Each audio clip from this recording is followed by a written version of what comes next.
아파트를 사는 방법은 대표적으로 갭 투자와 대출이 있습니다. 5억짜리 집이 있다고 가정해 볼게요.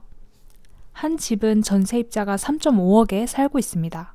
그렇게 되면 전세가율은 70%, 내 돈 1.5억만 있다면 집을 살 수 있는 거네요. 똑같이 5억인 집을 이번엔 대출로 산다고 가정을 해보겠습니다.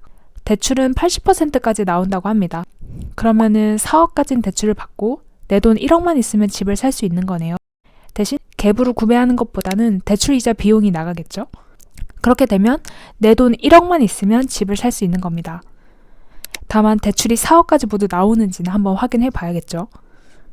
저는 이 방법으로 4.1억짜리 집을 제 돈 4,200만 원만 주고 샀습니다. 어떻게 이게 가능하냐고요?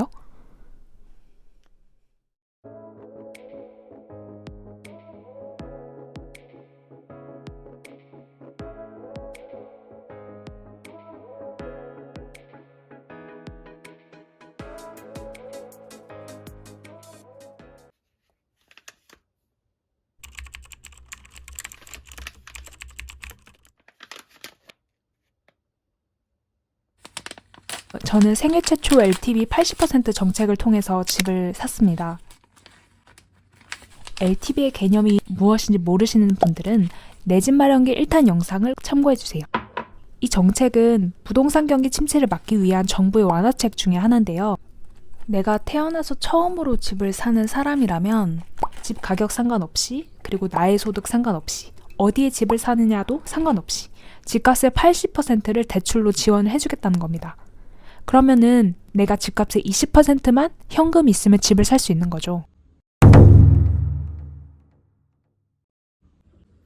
너무 좋은데요? 당장 집 사러 갈래요. 잠깐, 그 전에 몇 가지 확인 사항이 있습니다. 내가 사려는 집이 있다고 가정해 볼게요.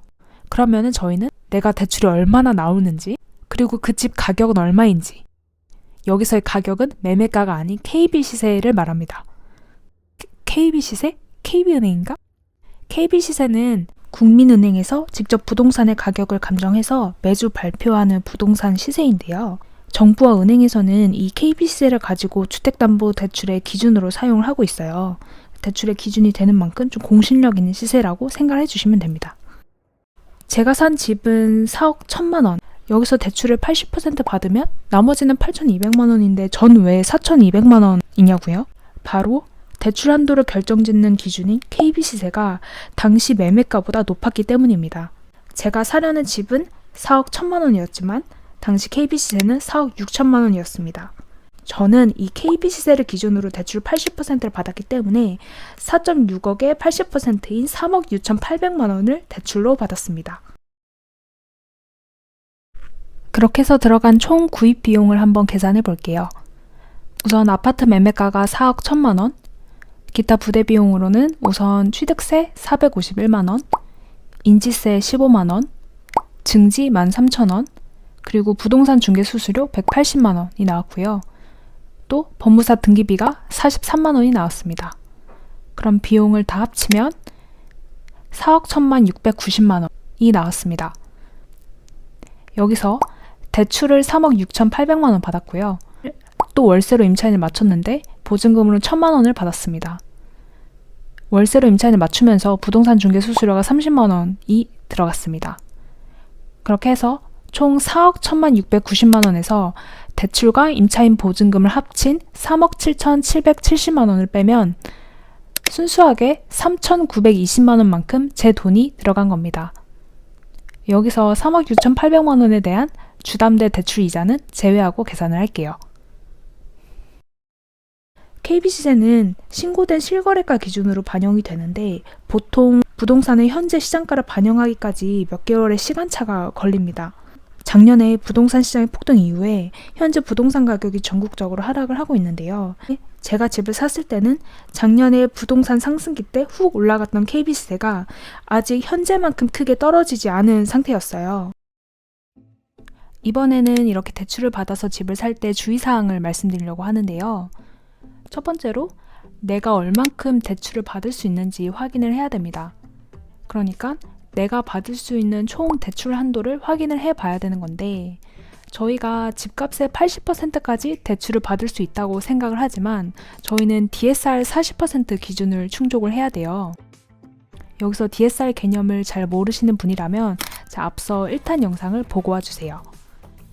저는 자금 계획을 세우기 위해 DSR 계산기를 이용을 해서 제가 총 대출을 얼만큼 받을 수 있는지 사전에 확인을 한 후에 그 금액에서 구매할 수 있는 집으로 자금 계획을 세웠습니다. 또한 생애 최초 LTV 80% 정책은 최대 대출을 6억까지 받을 수 있으니까 그것도 참고하셔서 자금 계획을 세우시면 좋을 거예요. 두 번째로 대출 이자입니다. 요즘 같은 고금리 시대에 이렇게 대출을 많이 받으면 이자가 괜찮을까? 걱정되실 텐데요. 물론 대출은 본인이 감당할 수 있을 만큼 받아야 된다고 좀 말씀을 드리고 싶어요.